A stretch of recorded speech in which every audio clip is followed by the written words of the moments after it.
Well, hello P9 family. Happy Cinco de Mayo. Now, many of you think that Cinco de Mayo is actually Mexican Independence Day, but it truly is not.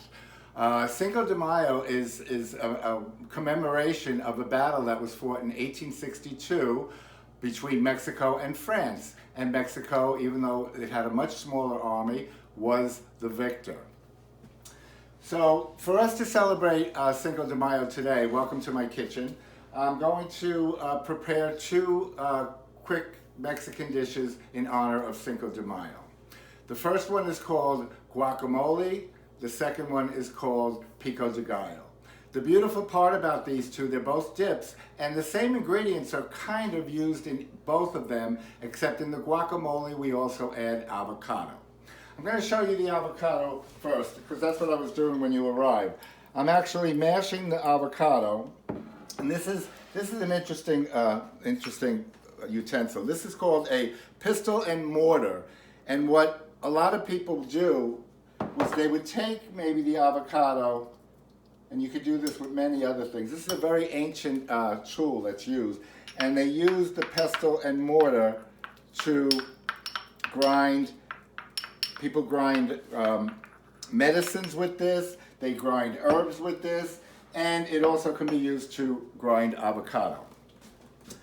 So let's just start over here. I did a lot of the chopping already for you to save some time, but I did save a little bit so that I could show you a couple of things.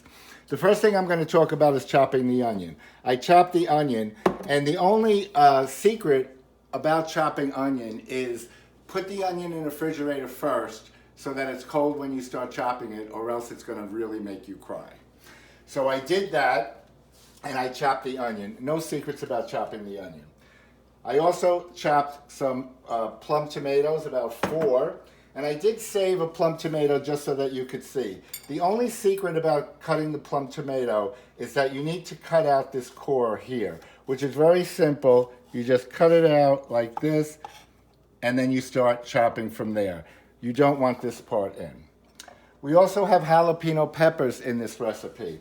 And in the jalapeno peppers, most of you realize that jalapeno peppers are hot, okay? So there's seeds in the jalapeno pepper, and there's also what's called a membrane. The membrane and the seeds are really hot. So what I do, and I think most people have my taste, is we cut that part out, okay? And we do not use that. Now, if you really do like your food very spicy, then you would at least leave the membrane and just take out the seeds. There's also lime in our recipe. Lime is very easy. Here's what a lime looks like whole. I cut the lime in half, which you can see there's a half a lime right there, and then I cut it again down the center and like this. So altogether in one lime we're going to get 8 pieces in one lime, okay? We also have cilantro. Now, cilantro is actually just another name for parsley.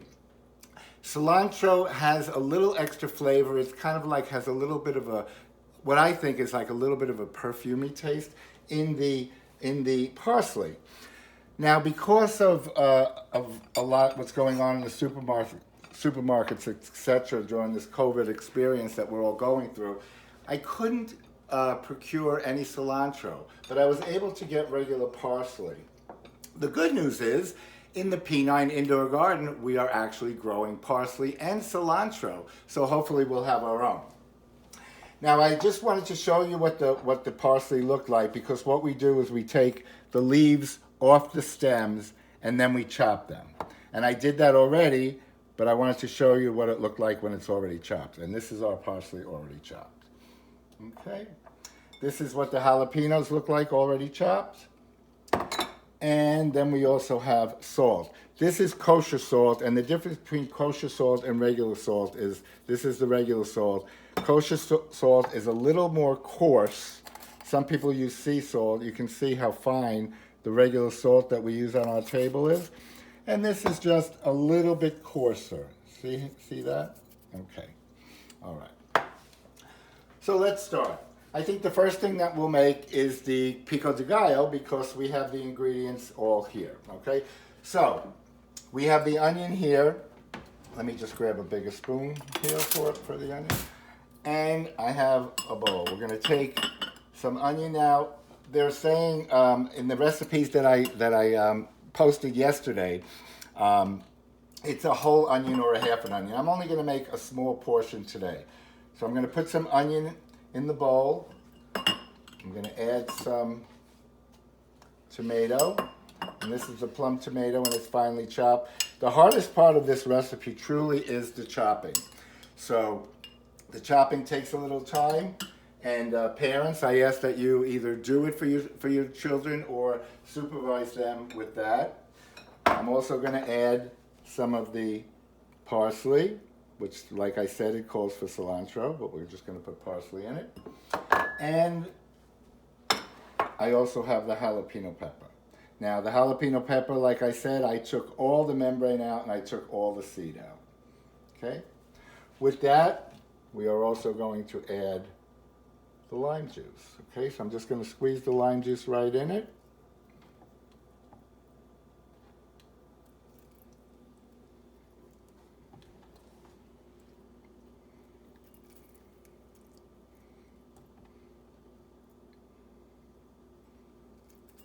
So that's like a half a lime is what I put in there. 4 pieces. And then I'm going to add some salt.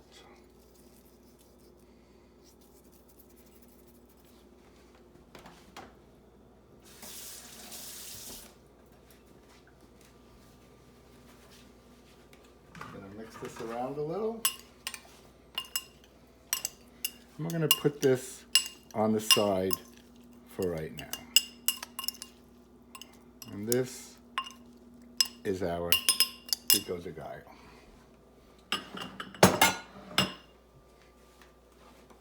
Okay, now guacamole, I've already been using a fork to mince the avocado. Now it's very important to get very ripe avocados.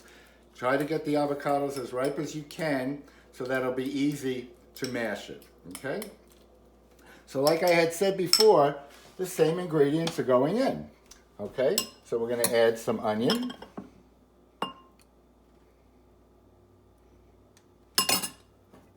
Gonna add some tomato. Now this is a very simple recipe I'm using.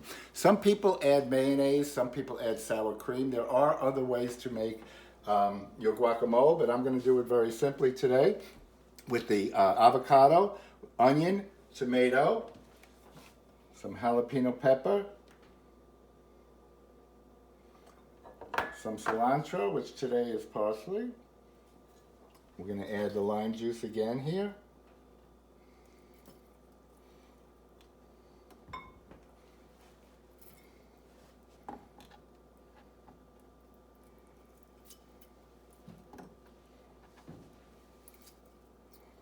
And instead of using a spoon, I'm going to use a fork for this and mix it all up together.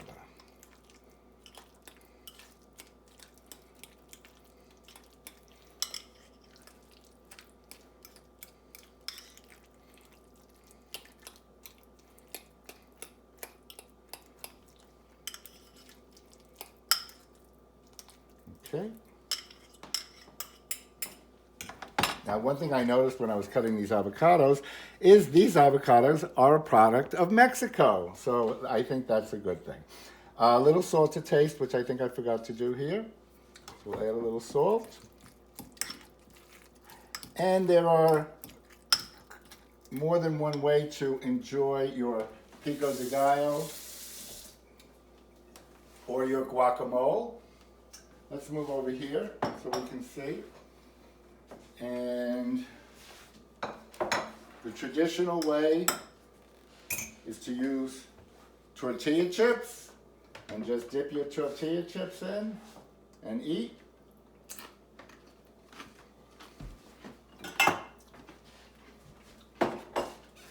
And that is very good, and that was very simple. And now I'm going to taste the Pico de Gallo.